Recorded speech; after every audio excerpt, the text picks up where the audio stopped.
I, nearly adult female, have two younger brothers, Josh, teen, and Sam, young teen. One relevant tidbit, I'm bi, though I don't exactly flaunt it, my family is aware. Recently, Josh has been making nasty jokes about me that I'm uncomfortable sharing. I tried everything to get him to stop. I asked nicely and tried explaining logically why those things weren't okay to say. I even tried shouting and being confrontational with him, but none of it worked. I went to my mom for help and advice because I knew he would if she told him to knock it off. She told me to just ignore him and he'll stop because he's just trying to get a reaction out of you, don't fall for it. That's been her favourite line throughout my childhood. I wasn't surprised. I decided to take her advice in the pettiest and probably idiot way possible. The next time I saw my brother was at dinner and he asked me to pass the salt. I did nothing. Sam passed him the salt. Instead, my mom asked if anything was wrong and I said nothing was wrong. Josh then asked me to pass the potatoes and I ignored him again. My mom passed him the potatoes and asked me more directly why I was ignoring Josh, and I said, "Who?" At this point, Sam started to crack up and Josh was getting red in the face. My mom responded, "Your brother Josh, honey, are you okay?" I said, "My only brother is named Sam, who are you talking about?" Josh got fed up and interjected with, "My name? Are you going crazy? I'm right here." At that point, I couldn't keep a straight face anymore and I, while cracking up, said, "Did you guys hear something? I could have sworn I heard a voice." "Oh well, probably just the wind." Josh smacked his palms on the table and stormed off. Sam was full-on cackling. My dad was confused as heck and my mom gave me a death glare before going off to talk to Josh. My dad asked what was going on and I explained. He sighed and called me immature, and Sam called me a legend and went back to eating his food. Later that night, my mom told me what I did was unacceptable. She said that if I had a problem with her advice, I should have gone to her instead of taking it out on Josh. My dad agreed with her. I fully admit that what I did was petty, but am I the idiot? Not the idiot. That is malicious compliance at its finest.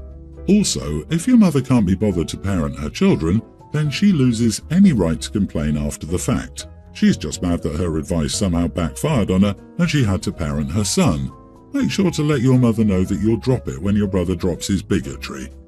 I think the next step that would be helpful is to take your mom aside and talk to her privately. You can then explain what you were doing. It may be helpful to come up with a game plan when he makes those comments in the future and see if she has any other suggestions. He's just acting like an immature teenage boy. Hopefully he'll outgrow it and learn that some comments are inappropriate. OP did talk to her mother. Mom didn't want to handle the problem. Why doesn't she give Josh the same advice of just ignoring her? Like, let's review. OP was ignoring her brother for one night at dinner. Unacceptable. Immediate lecture from Mom. Brother making nasty jokes about his sister for what sounds like days to weeks. Unworthy of parental intervention. Just ignore him and he'll stop. Your mom seems to prefer your brother over you because while he's allowed to offend you, you're not even allowed to ignore him. She needs what is known as the reality check, so I doubt another private conversation will help. Plus, why didn't you raise this with your dad? Is he against you too? Josh doesn't give a single damn what my dad thinks. He's a total mama's boy. I thought going to my mom had the best chance of helping me. Honestly, my dad will just go with whatever my mom says once she makes a decision. I'm sorry that your mum's an idiot and your dad's a spineless coward. It's very telling that your mom didn't give your brother the same advice she gave you, to just ignore nasty behaviour. Next time, ask her why she's willing to help him but not you, even though he is in this situation because of his actions. My 39 female brother and his wife lost everything 6 months ago. Their company liquidated. They lost their house 3 months later because neither of them could find employment in their area. One of their vehicles was repossessed, etc., etc. After selling off all their valuables, they lived in their vehicle for a month with their kids and dog. My husband and I talked, and he reluctantly agreed to let me help them out with a place to stay. See, my husband is unemployed due to a back injury 8 months ago and hates company, especially where I'm hardly home because of how much I work. I personally think he's fine now, but he says he isn't. So they've been here for 2 months. Both of them now work full-time and have helped me out significantly with bills, electric, mortgage, food, because I'm struggling myself since my husband isn't working. Well, 3 weeks ago my husband told me if they didn't get out of his house that he would leave me. He said he was tired of the kids and the dogs and lost his cool on their small child, yelled at him. So he said, them or me. I personally went out and purchased them a camper to stick on my property, but it needed a lot of work done, so my brother has been working on it on his time off, but they've been staying in a tent on my property in the meantime. Their dog still stayed in my house due to the heat. But now my husband says he's done with the dog and that they need to all leave, and gave the same me or them talk again. So I told my brother they needed to leave, offered to help cover a campground cost, and told him why. My brother is extremely angry with me right now because since they've been here, they've spent almost $3,000 helping me out with bills, just to be tossed out like last week's garbage due to a deadbeat who sits on the couch all day doing nothing while we all bust our butts and pay his way.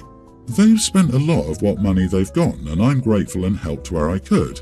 I understand where he's coming from, but at the same time I took a vow here and I'm not willing to lose my husband for my brother and his family, no matter how hard up they are.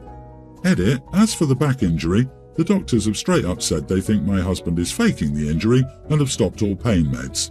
Sometimes he acts like he's in pain, but other times, when I'm not really focusing on him, it looks like he's fine. I'm not sure if it's just an excuse to not work. He swears it isn't, but I don't know. He doesn't do anything around the house, no. He watches TV all day. Your brother is absolutely right. You are the idiot, and if I were you, I'd choose them over your crappy husband who screams at kids. You need to call your husband's bluff. Nobody else would be willing to put up with his freeloading. He almost certainly knows it. His ultimatum is meaningless. He's contributing nothing to this household. He has no say in what goes on in that house, while your brother absolutely is paying your husband's way, and it isn't fair to toss them out after all they've done to help you out. Exactly, shame on you. You took $3,000 from people who are struggling to regain their footing, and if they have $3,000 to give you, why aren't they buying their own place now? And from how you refer to your husband, why aren't you calling his bluff? He actually asks, me or them? It's been 2 months. Tell him them and see what happens. I'll bet nothing. At this point, you should return their money to them, or at least a large portion of it. Honey, your husband won't leave. He has no job. Who will take in a deadbeat? LOL. You then kick out your brother who has been helping you. You and your loser husband deserve each other. Even if you don't believe the back injury story and admit he hates working. Just wow. My daughter, 22, just got into a car wreck 5 days ago. She was at fault. She sideswiped someone in her blind spot. It completely bent her frame and her car is beyond repair. The only dealership that will approve her for a vehicle won't have her vehicle available for 2 weeks. It's a buy here, pay here. Now, my brother and his wife are buying a part of my land, 2 acres. My brother makes monthly payments on it while his wife stays home all day. She claims it's because the pregnancy is destroying her legs and it hurts to walk. Since she's been out of work, I knocked $300 off the monthly cost to help him out. His wife doesn't ever go anywhere, so her vehicle just sits in the driveway. My daughter obviously needs a car, so I talked to my brother 3 days ago and told him that they should consider allowing my daughter to use the vehicle for the next 2 weeks because I don't have time to take her to work. Uber would be costing easily $200 a day due to the distance. My brother said, that's probably not going to happen. And I said, well, make it happen. After all, I'm knocking money off their monthly rent and it's the least they can do. I called him this morning and asked him why he hasn't got back to me, and he said, my wife isn't comfortable with your daughter using her vehicle after just crashing her own, and gave some excuse of, the car is the only thing she really has, so it's a big ask. I guess his wife has been selling off her stuff to make bills since she's out of work. I told him he needed to figure it out or the payments would go back up because I would need to help my daughter get a vehicle. He says I'm an idiot because I'm taking my daughter's negligence out on them. Wow, I mean, I wouldn't let someone who's just in a wreck use my car. It's amazing you do. Make it happen. Ouch, you are the idiot. Are you using a payment discount on the land your brother is buying from you as leverage to get your way? By the way, it's not rent if it's part of a purchasing plan. Your daughter just crashed her car. It's quite reasonable for anyone to not be comfortable loaning her their car, especially if they're in a tight financial position. Having a car could be the difference between your sister-in-law being able to return to work after the baby's born versus being stuck at home. Do you have the money to replace your sister-in-law's car if you force her to let your daughter drive it and she crashes again? How would you make that right if you're the one who forces the issue? For a compromise, why don't you give your daughter your car and then you drive sister-in-law's? That way, you assume the risks of your daughter driving, which you don't seem to think are excessive, and your sister-in-law's car is driven by you, a more experienced driver, addressing her concerns. I disagree. No compromise. Your daughter is an adult. She was at fault in an accident severe enough to bend the frame of her vehicle. She needs to take full responsibility for her actions and her negligence. And she needs to woman up and be an adult. Stop trying to fix this for her. She needs to figure this out herself. Shaking down your brother and sister-in-law is just flat out wrong on every level. Stop babying your 22-year-old daughter. You're not doing her any favours now or in the long term.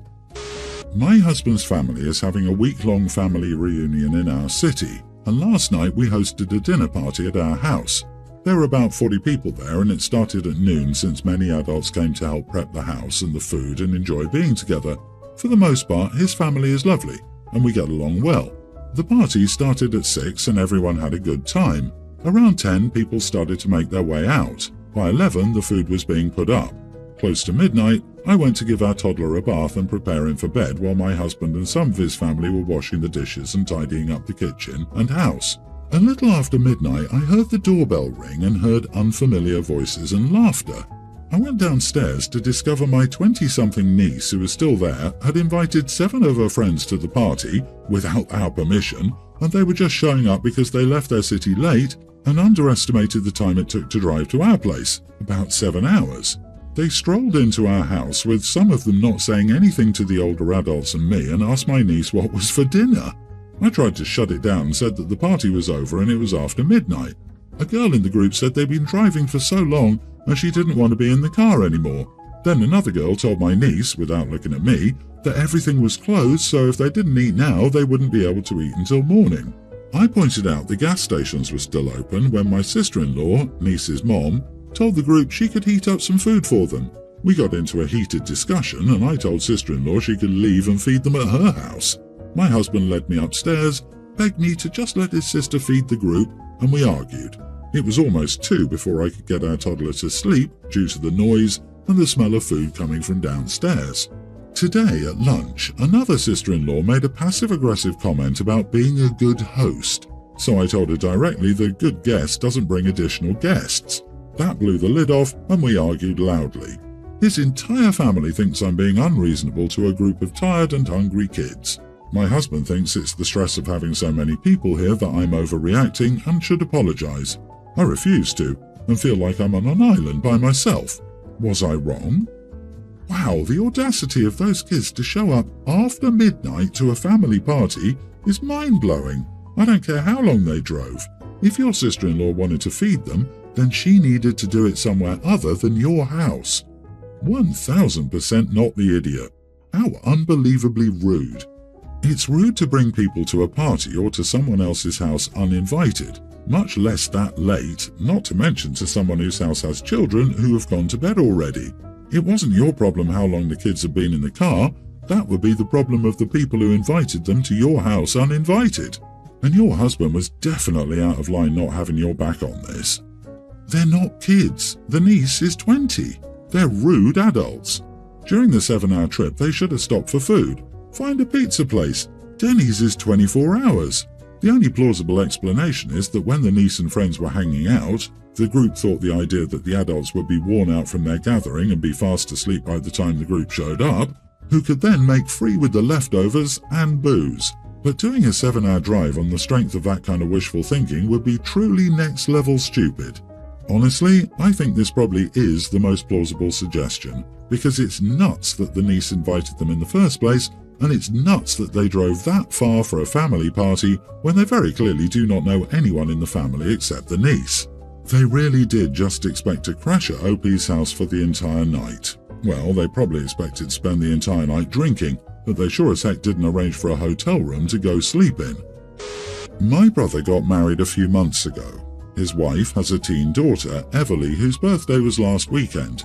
His wife doesn't have a family and Everly's dad is not in her life. She's a loner and doesn't have many friends, so for her birthday, my brother asked us to celebrate it with her because otherwise no one would go. The issue is I have a younger teen niece, Sophie, whose birthday is 5 days after Everly, and she decided to throw a party on the same day as Everly because she wanted her birthday to be on the weekend. I asked my brother if Everly could have her birthday another day, and he said she wanted the party to be on the actual birthday. We ended up all going to Sophie's party, and apparently we're all idiots because no one, not even her few friends, showed up to her party. So, am I the idiot for not going to my brother's stepdaughter's birthday?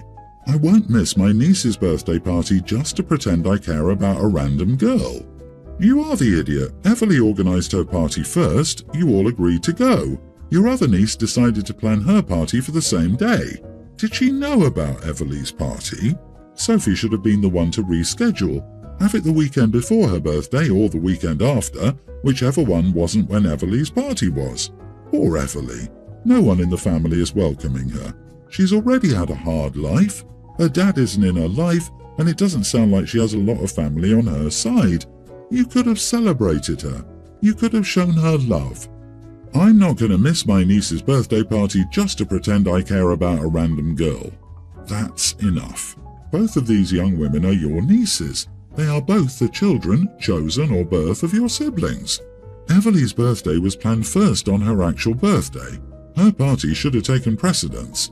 While I understand Sophie wanting to celebrate her birthday on the weekend, she should have either asked and combined her party with Everly's as a bigger family event, or hosted it 2 days after her birthday instead of 5 days before it, to be on the weekend and not conflict with her cousin.